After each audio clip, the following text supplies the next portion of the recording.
নমস্কাৰ বন্ধু, welcome to my YouTube channel Assam career job. আজি পুনৰ আপোনালোকৰ বহুত ভাল খবৰ হৈ গ'ল। সচিবালয় বিভাগৰ ফালৰ পৰা নতুনকৈ ভেকেন্সি মুকলি কৰিছে। গ্ৰেড 3 আৰু গ্ৰেড 4 লেভেলৰ ভেকেন্সি হয়। 10 পাছ হওক, 12 পাছ হওক, ডিগ্ৰী পাছ হওক, সকলো আবেদনসমূহ কৰিব পাৰিব। অসমৰ সকলোৰে চাকৰি আহিছে।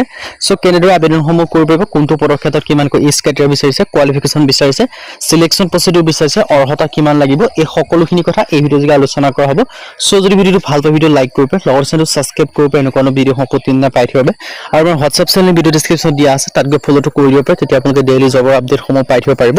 আৰু ভিডিঅ'টো যিমান পাৰে সিমান বন্ধু শ্বেয়াৰ কৰি দিয়ক, তেতিয়া আপোনালোকে সকলো বন্ধু বান্ধৱী ডেইলি জবৰ আপডেটসমূহ পাই থাকিব পাৰিব। ইয়াত আপোনালোকে দেখা হৈছে সচিবালয় বিভাগৰ ফালৰ পৰা নতুনকৈ ভেকেন্সি মুকলি কৰিলে। গ্ৰেড 3 গ্ৰেড 4 লেভেলৰ 10 পাছ হওক, 12 পাছ হওক, সকলো আবেদনসমূহ কৰি ল'ব পাৰিব। ইয়াত দেখিব পাইছে সচিবালয় ৰিক্ৰুটমেণ্ট 2025 এপ্লাই অনলাইন যোগে কৰিব পাৰিব। দেখিব পাইছে 16টা MTS আৰু ষ্টেনো আৰু আদাৰ ভেকেন্সি হৈছে। MTS মানে যিটো গম পায় মাল্টিটাস্কিং ষ্টাফ গ্ৰেড 4 লেভেলৰ ভেকেন্সি হয়। বাকী ষ্টেনো আদাৰ ভেকেন্সিৰ ক্ষেত্ৰত গ্ৰেড 3 লেভেলৰ ভেকেন্সি আপোনালোকে দেখিবলৈ পাব। সো যদি আপোনালোকে ইণ্টাৰেষ্টেড হয়, ইলিজিবল হৈ আবেদনসমূহ কৰি ল'ব পাৰিব। কেনেদৰে আবেদনসমূহ কৰিব মই সকলোখিনি জনাই দিম। তাৰ আগতে মই আপোনালোকক অভাৰভিউটো জনাই দিব বিচাৰিছোঁ।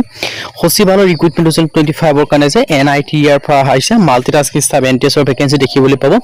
জুনিয়ৰ ছেক্ৰেটাৰী এছিষ্টেণ্টৰ ভেকেন্সিও দেখিবলৈ পাব। ষ্টেনোগ্ৰাফাৰ ভেকেন্সিও দেখিবলৈ পাব। এছিষ্টেণ্ট ছেকশ্যন অফিচাৰ ভেকেন্সি দেখিবলৈ, পাৰ্চনেল এছিষ্টেণ্টৰ ভেকেন্সি দেখিবলৈ পাব। ছিনিয়ৰ এডমিনিষ্ট্ৰেটিভ অফিচাৰৰ ভেকেন্সিও আপোনালোকে দেখিবলৈ পাব। আৰু টোটেল পোষ্ট ভেৰিয়াছ আপোনালোকে দেখিবলৈ পাব। বহুখিনি ভেকেন্সি আপোনালোকৰ বাবে মুকলি কৰি দিছে। সো ইয়াৰ ডিটেইলছখন আপোনালোকে দেখিব পাৰিছে। আপোনালোকৰ এটা ভাল সুযোগ আৰু এটা ভাল সুবিধা আহিছে। সো সুযোগ আৰু সুবিধাটো আপোনালোকে গ্ৰহণ কৰি, যদি আপোনালোকে বৰ্তমানকৈ আবেদনসমূহ কৰা নাই, আপোনালোকে আবেদনসমূহ কৰি ল'ব পাৰিব। অল ইণ্ডিয়া মেল ফিমেল সকলোৱে ভেকেন্সিখিনিৰ ক্ষেত্ৰত আবেদনসমূহ কৰি ল'ব পাৰে। আপোনালোকৰ এটা ভাল সুযোগ আৰু এটা ভাল সুবিধা আহিছে।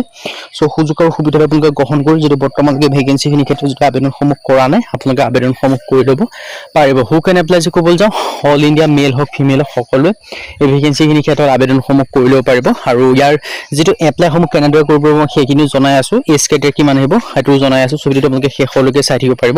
এজ লিমিটটো দেখিব পাইছে 18 পৰা 25 বছৰলৈকে ভেকেন্সিখিনিৰ ক্ষেত্ৰত আবেদনসমূহ কৰি ল'ব পাৰিব। লগতে আপোনালোকে এজ ৰিলেক্সেশ্যনসমূহ লাভ কৰিব পাৰিব। SC ক্ষেত্ৰত 5 বছৰকৈ, OBC ক্ষেত্ৰত 3 বছৰকৈ লাভ কৰিব। PWBD ক্ষেত্ৰত 10 বছৰ পৰ্যন্ত এজ ৰিলেক্সেশ্যনসমূহ লাভ কৰিব পাৰিব।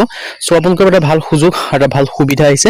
সো সুযোগ আৰু সুবিধাটো গ্ৰহণ কৰি, যদি বৰ্তমানলৈকে আবেদনসমূহ কৰা নাই, আবেদনসমূহ কৰি ল'ব পাৰিব। আৰু অনলাইন যোগে কৰিব পাৰিব ভেকেন্সিখিনিৰ ক্ষেত্ৰত। আৰু ইয়াৰ ডিটেইলছখিনি আপোনালোকে দেখিব পাৰিছে। সিলেকশ্যন প্ৰচেছটো হ'ব, ৰিটেন এক্সাম হ'ব, ইণ্টাৰভিউ হ'ব আৰু ডকুমেণ্টছ ভেৰিফিকেশ্যন হ'ব। এইকেইটা পৰ্যায়ে আপোনালোকক সিলেকশ্যনসমূহ কৰা হ'ব। বেলেগ কোনো সিলেকশ্যন পৰ্যায় নাই। আপোনালোকে এপ্লাই কৰিব। এপ্লাই কৰাৰ পিছত যেতিয়া ৰিটেন এক্সাম হৈছে, ৰিটেন এক্সাম পাছ কৰিলে আপোনালোকৰ ইণ্টাৰভিউ হ'ব। আৰু ইণ্টাৰভিউ পাছ কৰিলে ডকুমেণ্টছ ভেৰিফিকেশ্যন হ'ব। আৰু ডকুমেণ্টছ ভেৰিফিকেশ্যন পাছ কৰিলে ফাইনেলি আপোনালোকে সিলেকশ্যনসমূহ লাভ কৰিব পাৰিব। সো আপোনালোকৰ ভাল সুযোগ আৰু ভাল সুবিধা আহিলে।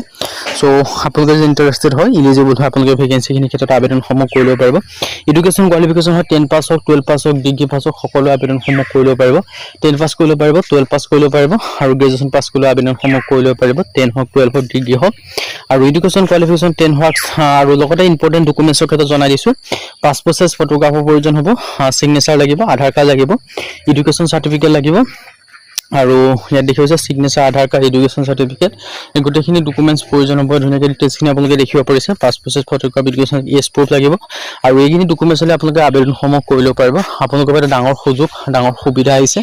সো সুযোগ আৰু সুবিধাটো আপোনালোকে গ্ৰহণ কৰি, আপোনালোকে যদি বৰ্তমানলৈকে আবেদনসমূহ কৰা নাই, তেন্তে ভেকেন্সিখিনিৰ ক্ষেত্ৰত আবেদনসমূহ আপোনালোকে কৰি ল'ব পাৰিব। ভেকেন্সিখিনিৰ ক্ষেত্ৰত আপোনালোকৰ এটা ভাল সুযোগ, এটা ভাল সুবিধা আহিছে।